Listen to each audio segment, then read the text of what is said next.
मनमोहन सिंह जी, केसी वेणुगोपाल जी, अहमद पटेल जी, PC चाको जी, Subhash Chopra ji, DISE पे हमारे सब सीनियर नेता, दोनों तरफ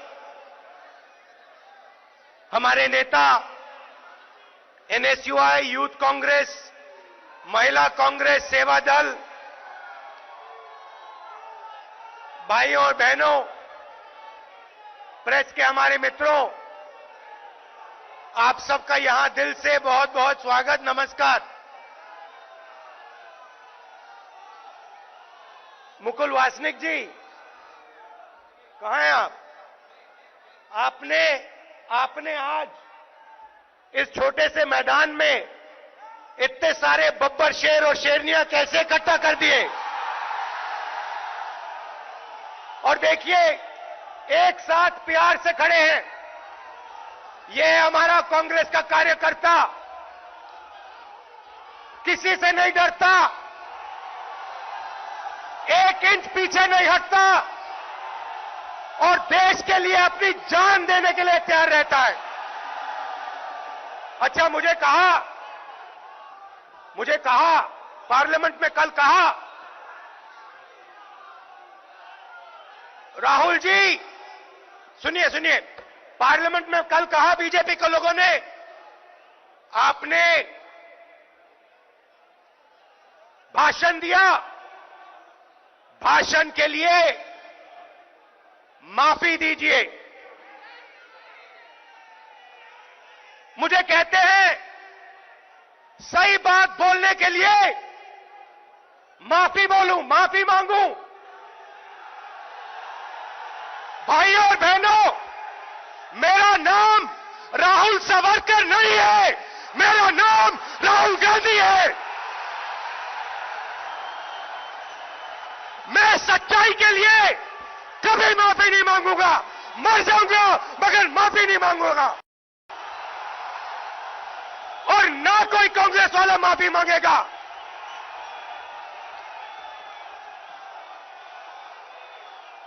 माफी नरेंद्र मोदी को माननी है। नरेंद्र मोदी को देश से माफी मांगनी है और उनके जो असिस्टेंट हैं अमित शाह, उनको देश से माफी मांगनी है। क्यों मांगनी है, मैं आज आपको बताने आया हूं। सबसे पहले ये देश की शक्ति, इस देश की आत्मा, इस देश की शक्ति, इसकी अर्थव्यवस्था थी। अर्थव्यवस्था है नहीं, थी। पूरी दुनिया हमारी ओर देखती थी, कहती थी ये हिंदुस्तान में क्या हो रहा है। ये देश अलग अलग धर्मों का देश, अलग अलग जातियों का देश, अलग अलग विचारधाराओं का देश मिलकर एक साथ 9% जीडीपी पर कैसे चल रहा है। हिंदुस्तान की अर्थव्यवस्था नरेंद्र मोदी ने स्वयं अकेले नष्ट कर दी, खत्म कर दी। आपको याद होगा 8 बजे रात को टीवी पर आए, भाइयों और बहनों, 500 रुपए का नोट, 1000 रुपए का नोट मैं रद्द करने जा रहा हूं। और हिंदुस्तान की अर्थव्यवस्था को नरेंद्र मोदी ने ऐसी चोट मारी कि आज तक जो नुकसान हुआ वो ठीक नहीं हुआ। आपसे झूठ कहा काले धन के खिलाफ लड़ाई है, काले धन को खत्म करना है, भ्रष्टाचार के खिलाफ लड़ना है। झूठ कहा।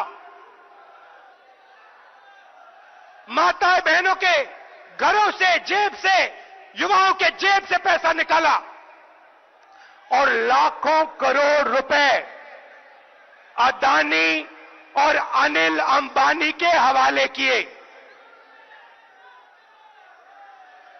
उसके बाद गब्बर सिंह टैक्स। मनमोहन सिंह जी ने कहा, चिदंबरम जी ने उनसे कहा, इसको आप बिना पायलट प्रोजेक्ट मत लागू कीजिए, देश का नुकसान हो जाएगा। जो हमने बनाया है, पूरे देश ने प्यार से खून पसीने से अर्थव्यवस्था खड़ी की है, नष्ट हो जाएगी। नरेंद्र मोदी कहते नहीं, मैं तो 12 बजे रात को गब्बर सिंह टैक्स लागू करके ही दिखाऊंगा। कर दिया। और हुआ क्या? 45 साल से सबसे ज्यादा बेरोजगारी हिंदुस्तान में आज। क्या 9% जीडीपी ग्रोथ रेट होती थी? आज 4% पे पहुंच गए हैं। और वो भी उन्होंने जीडीपी नापने का तरीका बदला, जीडीपी नापने का तरीका बदल दिया। तो अगर आप हमारे तरीके से, पुराने तरीके से जीडीपी नापो, तो आज 2.5% जीडीपी ग्रोथ रेट है हिंदुस्तान का। भाई और बहनों, हिंदुस्तान के सब दुश्मन, मैं नाम नहीं लेना चाहता हूं, मगर हिंदुस्तान के सब दुश्मन चाहते हैं और चाहते थे कि हिंदुस्तान की शक्ति, हिंदुस्तान की अर्थव्यवस्था नष्ट की जाए। और वो काम दुश्मनों ने नहीं किया, वो काम हमारे प्रधानमंत्री ने किया। और फिर अपने आप को प्रधानमंत्री देशभक्त कहते हैं। पूरा का पूरा पैसा 2-3 उद्योगपतियों को पकड़ा दिया है। सब उद्योगपतियों को नहीं, इस देश में बहुत सारे ईमानदार उद्योगपति हैं। और मैं इस बात को मानता हूं कि अगर किसान इस देश को बनाता है, मजदूर इस देश को बनाता है, छोटा दुकानदार इस देश को बनाता है, तो ईमानदार उद्योगपति भी इस देश को बनाता है। मगर पिछले 5 सालों में नरेंद्र मोदी ने, मैं एक नाम लेता हूं, पिछले 5 सालों में नरेंद्र मोदी ने अदानी को 50 कॉन्ट्रैक्ट दिए हैं। 1 लाख करोड़ रुपए से ज्यादा देश के एयरपोर्ट पकड़ा दिए, देश के पोर्ट्स पकड़ा दिए, बिना कॉन्ट्रैक्ट के दे दिया। क्यों दिया? इसको आप क्या कहेंगे? इसको आप चोरी नहीं कहेंगे, इसको आप भ्रष्टाचार नहीं कहेंगे, तो क्या कहेंगे इसको? 1,40,000 करोड़ रुपए कुछ ही दिन पहले 15-20 लोगों का कर्जा माफ किया है। आपसे टेलीफोन इस्तेमाल करने के लिए 50% रेट बढ़ा देंगे और फिर बड़े से बड़े उद्योगपतियों का 60,000 करोड़ रुपए माफ कर देंगे। अर्थव्यवस्था क्या होती है? जब तक हिंदुस्तान के गरीब लोगों के पास, किसानों के पास, मजदूरों के पास, युवाओं के पास जेब में पैसा नहीं होगा, तब तक हिंदुस्तान की अर्थव्यवस्था आगे नहीं जा सकती। मैं आपको समझा देता हूं। हिंदुस्तान का किसान, मजदूर, युवा, आप लोग माल खरीदते हो जब आपके जेब में पैसा होता है, आप चीजें खरीदते हो नहीं खरीदते हो?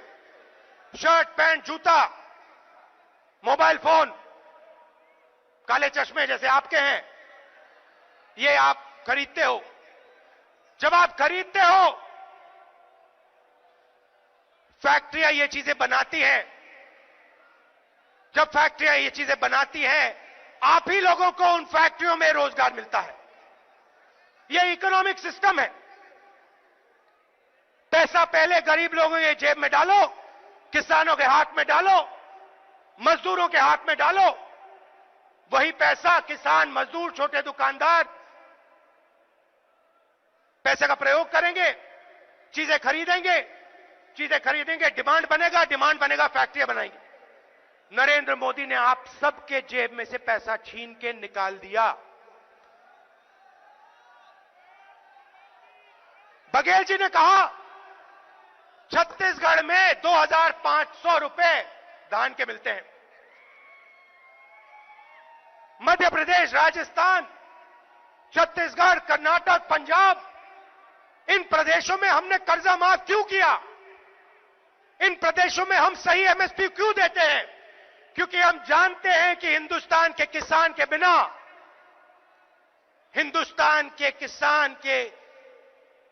बिना, अर्थव्यवस्था आगे जा ही नहीं सकती। मनरेगा हमने क्यों दिया? क्योंकि हम जानते हैं हिंदुस्तान के मजदूर के बिना यह देश आगे नहीं जा सकता है। तो नरेंद्र मोदी ने पूरा पैसा खींच के अपने 2-3-4 मित्रों को दे दिया और हिंदुस्तान की अर्थव्यवस्था को नष्ट कर दिया। मगर वो वहां नहीं रुके, बांटने का काम करते हैं। आपने, पूरे देश ने नरेंद्र मोदी को चुना। क्यों चुना? हिंदुस्तान को मजबूत करने के लिए चुना, अर्थव्यवस्था को मजबूत करने के लिए चुना, युवाओं को रोजगार देने के लिए चुना। वो काम नरेंद्र मोदी ने नहीं किया। 4% पे जीडीपी पहुंच गई। 45 साल से सबसे ज्यादा बेरोजगारी आज। दिन भर किसान आत्महत्या कर रहे हैं। मैंने पार्लियामेंट में सवाल पूछा, भाई बताओ, हिंदुस्तान में नरेंद्र मोदी की सरकार है, कितने किसानों ने आत्महत्या की? सरकार जवाब देती है, हमें मालूम नहीं। पार्लियामेंट में सवाल का जवाब देती है, हमें मालूम ही नहीं। प्रदेशों से जाके पूछिए, हमें नहीं मालूम। इनको यह भी नहीं मालूम कि हिंदुस्तान की रीढ़ की हड्डी के किसान, कितने किसानों ने अपनी जान ली। शर्म आनी चाहिए इन लोगों को। मगर पूरे देश को मालूम है, पूरा देश जानता है यहां हालत क्या है, और फिर यह बांटने का काम शुरू करते हैं, एक धर्म को दूसरे धर्म से।